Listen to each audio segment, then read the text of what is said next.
Hello there, Sir from 17 once again, bringing you the first section of Chapter 3 in my Castlevania Night Difficulty video walkthrough. And this is a pretty big level entitled The Three Towers. And it basically entails you, jumping, swinging about, collecting shit, and killing lots of dudes. And right now I'm looking through my inventory to see if there's anything worth buying, and I'm just not really interested in anything because some of the moves on this game just, I wasn't feeling them at all.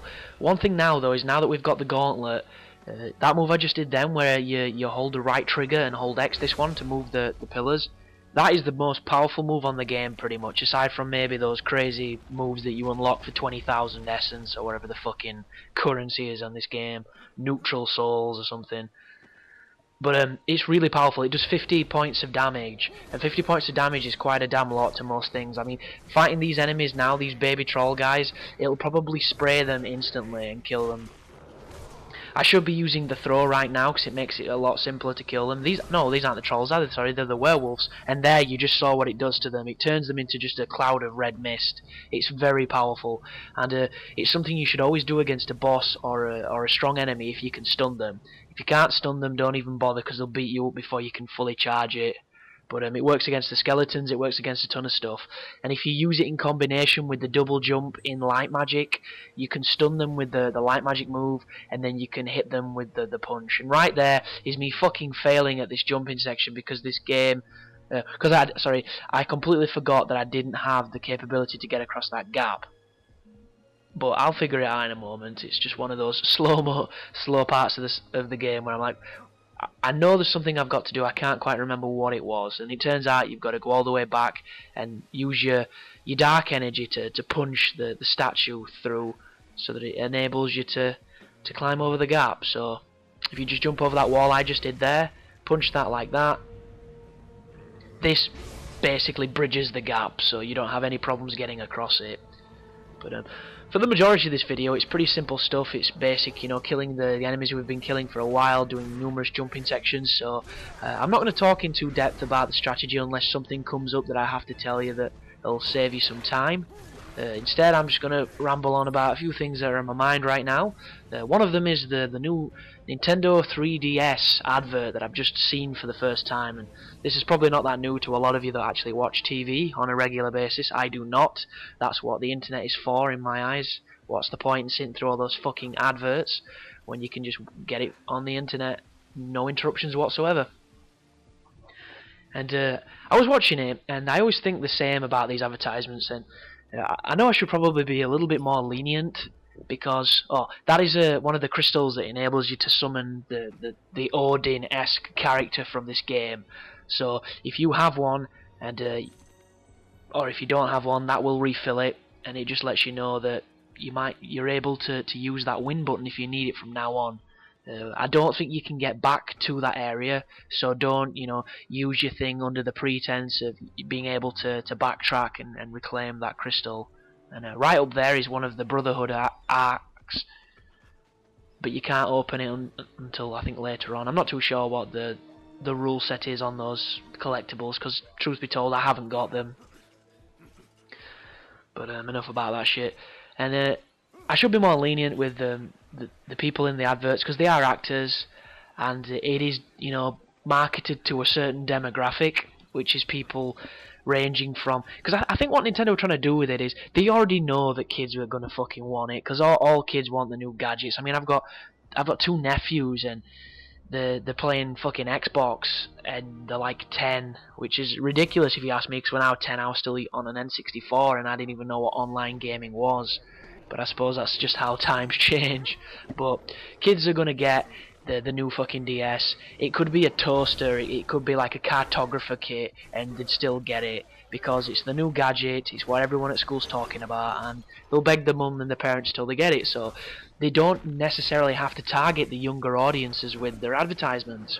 And they're obviously targeting people that might not necessarily go for it, a little bit like they did with the Wii, but not as fucking blatant when they had a bunch of mums on the TV like, oh, I can lose weight when I do the Wii, and all that bullshit, soulless, pure materialism. But this is marketed towards maybe your studently types that don't know much about gaming, and your more mature, you know, esteemed people. Because the advert is fucking ridiculous. It's a bunch of just retard actors, just like, oh, it's like I'm actually there. It's like, oh, I've never seen something so realistic.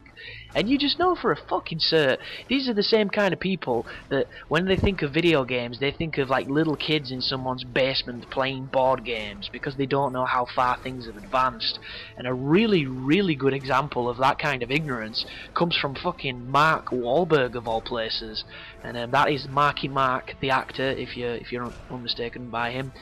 He was in Max Payne, he was in The Fighter, he's been in a bunch of films, and he's a decent actor, but he knows fuck all about games, and what he does know is just the general social impression that people have that gaming is for nerds, that gaming is for people with no lives, that don't have girlfriends and are just covered in spots and, you know, clad in a vest and massive wire-rimmed glasses in their mother's basements in the mid-30s, scratching fucking barnacles off the back because they haven't moved in 10 years or washed, which is completely preposterous because gaming is so much more now, especially with how it's out fucking funding the blockbusters and the cinema and the movie industry. But Mark Wahlberg, the reason why I've just attacked him verbally on my YouTube channel, that's right, Mark, I'm looking at you. He basically, when he took, I've said basically again, fucking, I hate it when it takes over your brain. But when he went originally to get the role of Max Payne, he didn't realise it was based off a video game. And when somebody told him, he made the most ridiculously ignorant and naive statement of, I didn't realise games had such complicated storylines. It's like, dude, there's more people that goes into making a fucking game on a big production company than there is a film. And that's not even hyperbole or exaggeration. It's like, come on, dude. What world are you fucking living in? Are you still playing cards and Monopoly? It just baffles me. But, you know, it just goes to show the image that gaming gets, especially in the media, when we get all these fucking panorama specials about, you know, gaming addictions, and you get these giant, you know, homunculi, genitalless retards that basically slaver their way onto these programs and just paint this colour that the production company wants to paint. That the gaming is this shadow fucking cocaine addiction that ruins families and kills Korean children, which is just preposterous. But this section here in the game, you have to collect 3 fairies. And once you collect the 3 fairies, they will become an accessory that you can use, and they're very useful for distracting enemies. And it generally means you'll go to various areas of this ruins, and you'll fight something big. The first one you fight is this warg, so that you can open some doors and shit. The second one, I think, is a bunch of the greater werewolves, and the third one is also a bunch of greater werewolves. So it's nothing too difficult, but it is time consuming, and this is a pretty long level. It's perhaps the longest level so far. The point I was trying to make with the 3DS advert is just these people that have absolutely no fucking idea what they're on about, promoting it to people that, like them, don't have too much of an idea about something and buy something under a false pretense, which is exactly what marketing is all about in every single industry. This is something that's been around since the dawn of time, and it's just an interesting, you know, level of hypocrisy on a base level. And if you want to get into it really deeply, you can look into anything like actors in anything you watch. I mean, just look at House, just look at any kind of TV show that specialises on something that actually exists. The people that are doing the show have absolutely no real knowledge of what they're doing. They're just reading the lines that they've learned. So I suppose I should be a little bit more lenient, seeing as I'm an absolute fanboy when it comes to House. But it just pissed me off, that advert, and that's where the rant came from. So, you know, take it or leave it. But I've just been playing Fallout 3 on a PC. It's my dad's PC, actually. It's pretty powerful. It can run it at full capacity, and I know it's a pretty old game, so most PCs can. But the problem that I've been having on it at this moment in time is the first thing, the game is awesome. I've not played it in ages. I've invested a lot of time into the Xbox version, and I'm really enjoying, you know, rediscovering the world. The problem I've come across, though, is because my dad has a Steam account, because he's got so many different fucking games on his PC installed at this moment in time, and he's not too sure on how to remove them, you can't go into the control panel and remove all these games that are lagging up the processor. So when you play Fallout 3 on its high settings, it plays fine, but then every so often you'll go to an area where the processor's demanding to render a ton of different things, and it'll just hard crash. It'll just fuck you.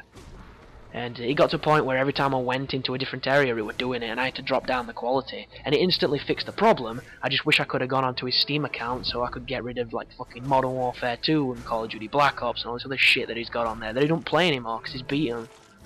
But it's pretty interesting anyhow. But that game is fucking awesome, and PC games look really, really goddamn nice. I just hate how it's so difficult to keep up with them as a trend. They just seem so anal.